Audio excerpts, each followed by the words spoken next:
Ya, Assalamualaikum warahmatullahi wabarakatuh. Selamat siang, Bu Santi, Pak Arman, dan juga teman-teman sekalian. Perkenalkan kami di kelompok 10 yang akan mempresentasikan laporan kami tentang analisis cost value volume profit atau CVP sebagai alat perencanaan laba strategis pada UMKM Fashion Studio Murah. Next.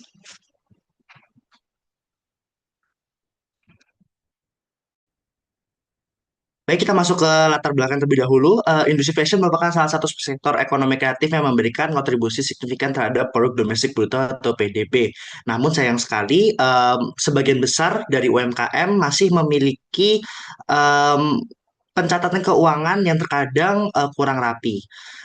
Di sini kami mencoba untuk menganalisis salah satu UMKM yang memiliki latar belakang di bidang industri, yaitu Studio Murah. Dari sini kita untuk mengatasi competition tersebut kita melakukan analisis menggunakan cost volume profit, di mana cost volume profit merupakan alat yang membantu manajer memahami hubungan antar biaya volume dan laba dengan memfokuskan pada interaksi antar lima elemen utama, yaitu harga produk, volume penjualan, biaya variabel per unit, total biaya tetap, dan juga bauran produk yang dijual. Eh, Sekiranya dari hasil analisa kami, kita bisa mendapatkan keefektifan CVP dalam menjadi salah satu instrumen pencatatan keuangan bagi UMKM. Next.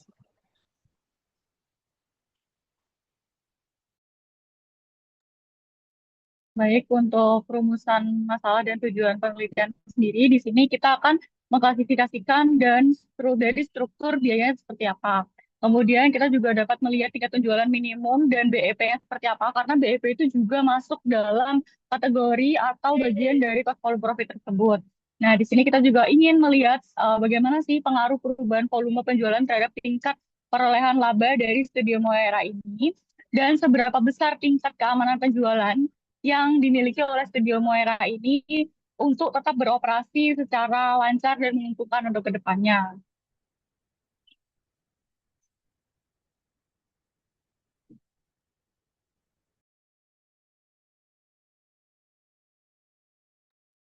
Dan selanjutnya merupakan tujuan penelitian serta manfaat yang diberikan dari penelitian yang kita lakukan. Langsung masuk ke bab 2, yakni tinjauan pustaka.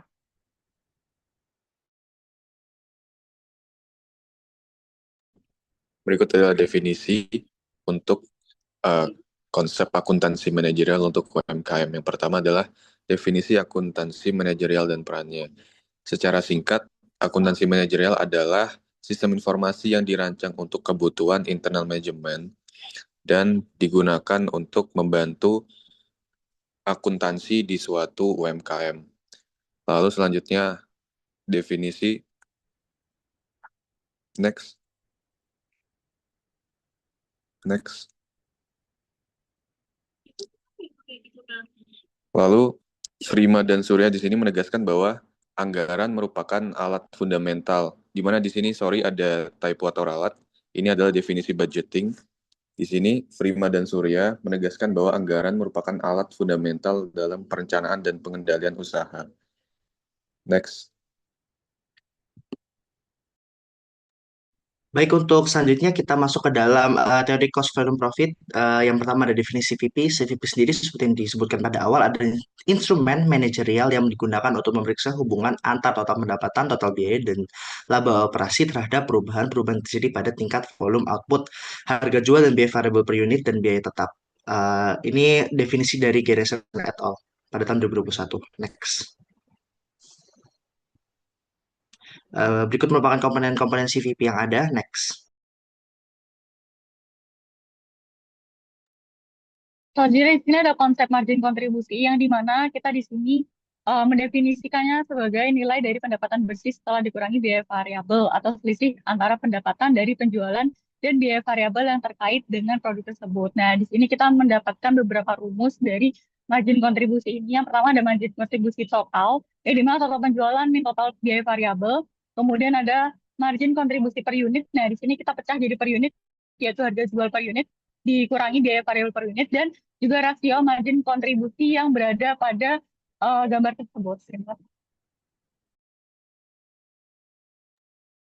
Selanjutnya yakni teori break-even point, dengan definisinya yakni merupakan titik impas, titik formal dalam aktivitas ekonomi di mana total pendapatan setara dengan total biaya atau mengakibatkan laba operasionalnya menjadi nol. Dan di sini ada beberapa komponen dalam kerangka CVP, ada biaya tetap, biaya variabel, dan juga margin kontribusi yang nantinya menjadi dasar perhitungan dan juga analisis kami. Dan ini ada formulasi dan juga perhitungannya, ada beberapa equation di sini yang kita gudakan, yakni BEP unit dengan rumus total biaya tetap per harga jual per unit dikurangi dengan biaya variabel per unitnya, dan juga pendekatan margin kontribusi atau biasa dikenal sebagai BEP dalam rupiah dengan equation yakni total biaya tetap dibagi dengan rasio margin kontribusinya. Ini beberapa implikasi manajerialnya di Studio Mura, dan kita lanjut ke bab 3 mengenai gambaran umum perusahaan. Untuk profil perusahaannya sendiri, di sini kita menganalisis dari Studio Moira sendiri. Studio Moira ini bergerak di bidang fashion yang dimana dia menjual worksheet, jaket, dan t-shirt juga dengan harga yang terjangkau dengan memiliki sasaran kepada anak-anak mahasiswa maupun anak-anak siswa SMA maupun SMP yang sedang membutuhkan baju-baju untuk angkatan. Biasanya seperti itu. Dan ini terdapat sosial media dan ini bergerak di bidang fashion semenjak tahun 2024. Terima kasih. Selanjutnya ini sejarah singkat berdirinya perusahaan, yakni awalnya dulu Studio Mura ini merupakan konveksi yang basisnya di Surabaya dengan fokus awal pendirian di jasa jahit custom gitu, yang akhirnya menjadi bisnis konveksi dari bisnis to consumer atau B2C dan melayani beberapa produk tekstil seperti workshirt, jaket, kaos dan juga produk-produk fashion yang lain. Selanjutnya merupakan struktur perusahaan di mana Aska Faresi sebagai CEO dan juga mengepalai tiga divisi lainnya yaitu Administration, Order and Purchasing, Marketing, and Media.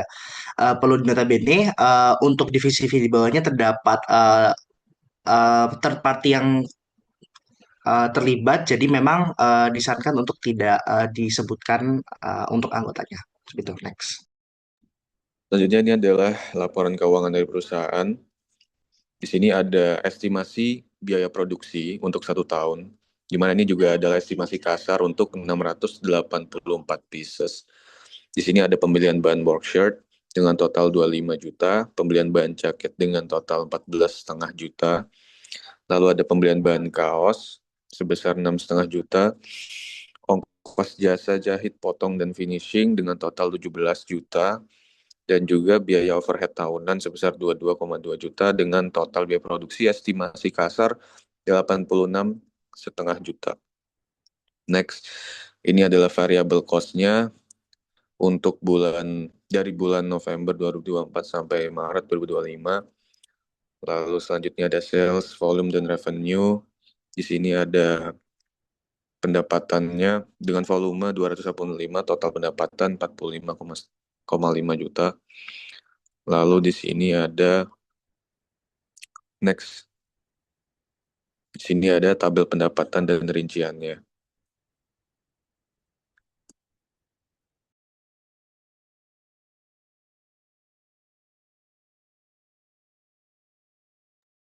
Baik, sekian presentasi dari kami. Terima kasih. Mohon maaf jika ada salah kata. Terima kasih. Wassalamualaikum warahmatullahi wabarakatuh.